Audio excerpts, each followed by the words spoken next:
This is NEGOTIATEx TV. That's great. And what a pretty powerful story. I kind of want to use that story as we kind of continue our discussion. And that's obviously very intense situation, very tense situation for you as well. So it's what kind of skills were you able to use to de-escalate that situation? So in our work, we have a need in reducing violence to engage in the big distinction between, I think, crisis negotiation, crisis de-escalation, and let's say commercial negotiations. I've had some time to think about this over the years because the skills we use are the same.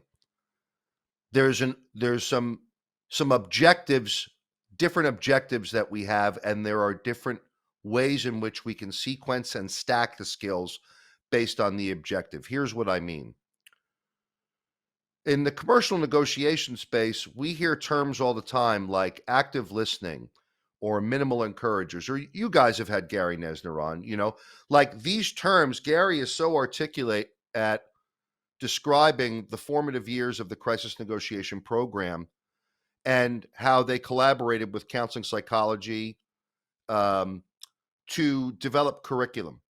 And in the course of curriculum development, when they went to the psychology world and they went to these Rogerian concepts, Carl Rogers is the founder of these terms in the late 1950s. These things that we use, paralanguage, mirroring, reflection statements, active listening, which is listening to confer the clear understanding to the person making disclosure that everything that they're communicating is seen, heard, and understood, and how do we leverage that? That occurs in commercial negotiations every day. In our space, we use some of the same and different terms to describe that phenomena. The use of validation statements, listening and observing, accurately reflecting what has been stated, articulating the unverbalized, validating in terms of history, validating in terms of circumstances. So what do we do in those high-stakes situations that's really different? Not much, but here's our objective.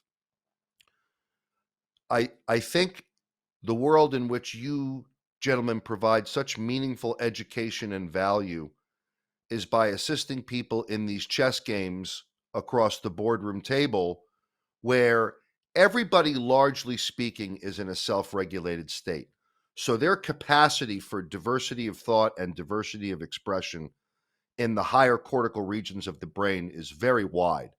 You're not in an environment where someone is about to bludgeon you with some AA batteries in a sock, right?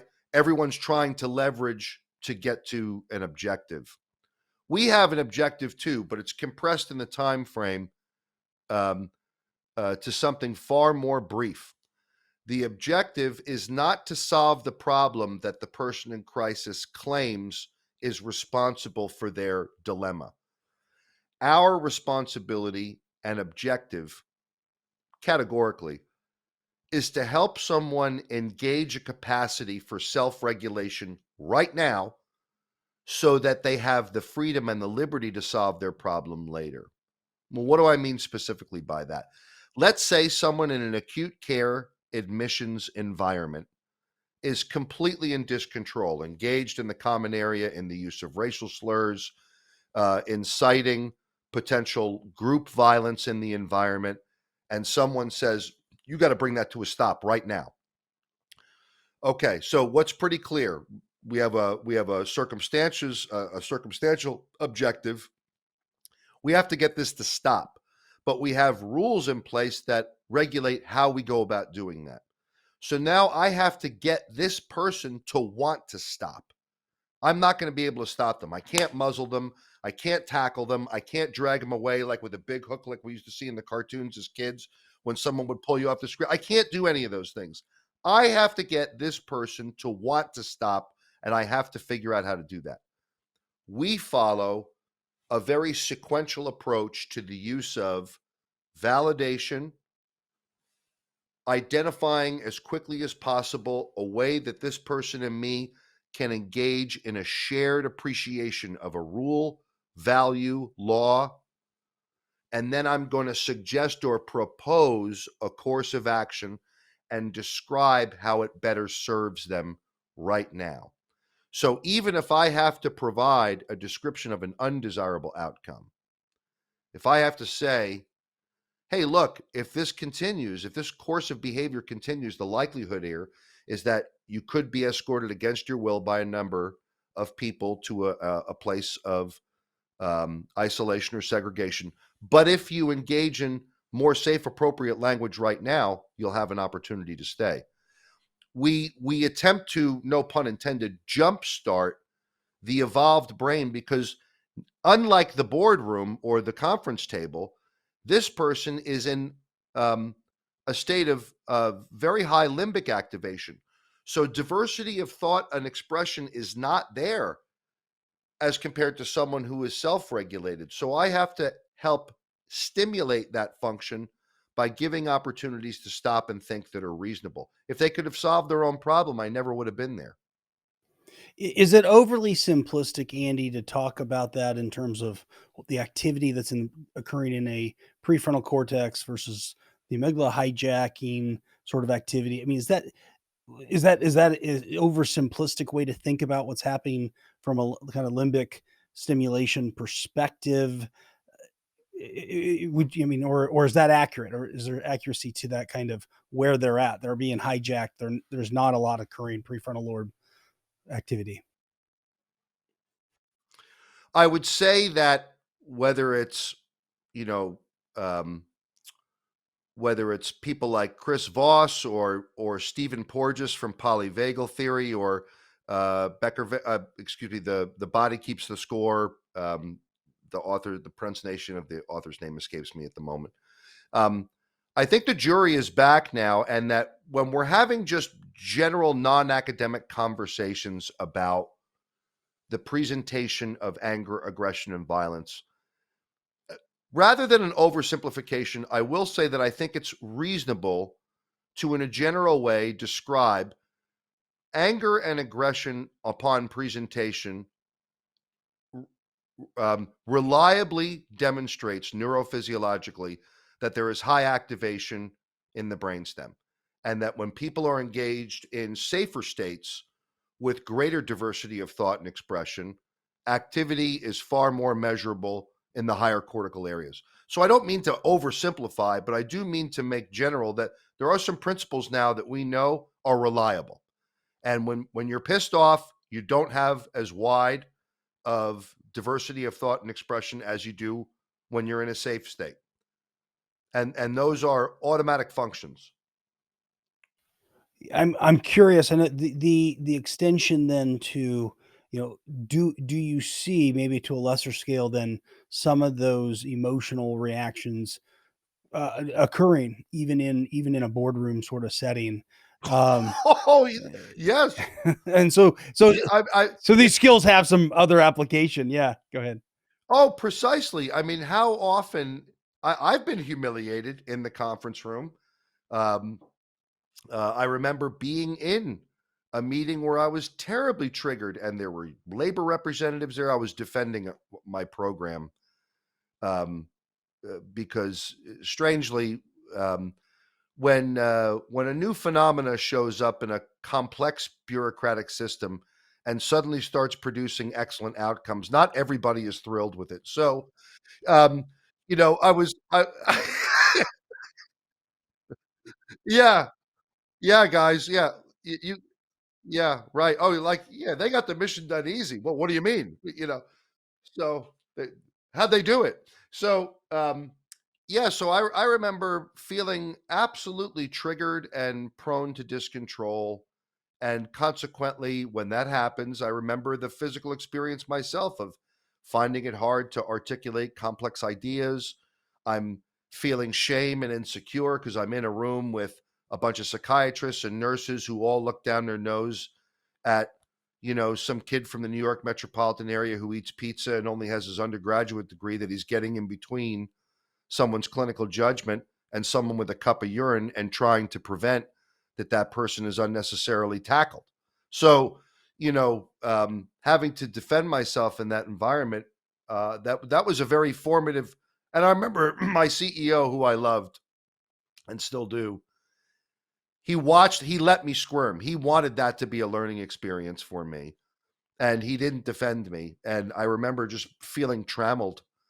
And he was from Elizabeth, New Jersey, by the way. Yeah, I just want to point that out. Anyway, yes. So, oh yeah, yeah, and as someone who he was interested in seeing move up and uh, and become a more mature administrator, manager, uh, supervisor, man, someone who was interested in my well-being, saw the learning opportunity for me to get my ass handed to me in this meeting. So, um, uh, so yes, I would say that I think that the commercial negotiators enjoy collaboration with the people who have experience in these, let's say, less ornate, complex negotiations that can occur in the commercial setting. But still, in that environment, there are, in some cases, strategically, people trying to trigger one another to create an experience of discontrol so that something could potentially be leveraged in a commercial negotiation, and trying to capitalize on speed to get people to not think through options so that they execute commitments that maybe they shouldn't. So yeah, like we gentlemen, we have an opportunity to engage in so much shared learning opportunity with one another, because there are so many. The methods are the same, the neuroscience is the same, the environments in which these play out. Uh, there's great learning that can occur from our shared spaces on this subject matter. Yeah. Yeah. And I liked how you said that, the stack and sequence of the skills may be different. Um, because the objectives that you're trying to achieve are different. I think that's something, as I've talked to FBI hostage colleagues, right? That's something that certainly comes to light. Yeah, we have an agenda in crisis de-escalation, and the agenda is to assist this person engage a capacity of self-regulation right now. And the reason that we have the agenda and we propose choices and describe how it served them, because we recognize that their ability to conceptualize their own solution is offline or diminished right now. And I'm generally there because I have to prevent something bad from happening. Someone getting beaten up or worse, property being destroyed or worse, a riot occurring. I have to get in there and stop something bad from happening. And in order for me to do that, my agenda is pretty simple. In a crisis negotiation, we don't ask open-ended questions to a great degree, because open-ended questions that are too complex, when someone's capacity for diversity of thought and expression is diminished or offline, is only going to piss them off. So, like the whole idea, well, what do you think would be the way that we solve this situation? If I acted in character right now, I can tell you what I have been met with when asking that kind of question, as opposed to saying, hey, look, it's apparent. It's totally clear that you're pissed off and you want to take everyone's head off. We get it, right? Safety here is fundamentally important to everyone. If you can use your words to tell me what it is that you're upset about, maybe we can try. I will move heaven and earth to try to make your problem go away. In other words, that's it. I'm not saying, explain to me the ornate nature of what you're going through and educate me as to the circumstances. I'm saying, use your words and tell me what's going on. Like I'm keeping it real simple. And then as the person demonstrates that they might be online a little more than my appraisal, I might start floating some open-ended questions. Well, tell me a little bit more about that. What is it that you do want out of this situation? And if I get someone doing that and they're answering successfully, I got them, because I want them to move through their evolved brain anyway. This place where they have greater diversity of thought and expression, and their fight, flight, mobilization state is diminishing. That's what I'm after. That's my goal. So it's not to solve the problem that they said is making them responsible to go into crisis. My problem is getting solved right now. Now I'm getting this person to calm down. That's the objective. Hey, thanks for checking out this video on Negotiatex TV. If you found any value at all, please hit the subscribe button, hit the notification icon if you want to be notified of future videos. And then we also have a couple videos over here that you might be interested in checking out. If you and your small business, your team, are looking to get negotiations or leadership training, then you can head over to negotiatex.com and learn more about the coaching services we offer. Thanks, and I'll see you over in the next video.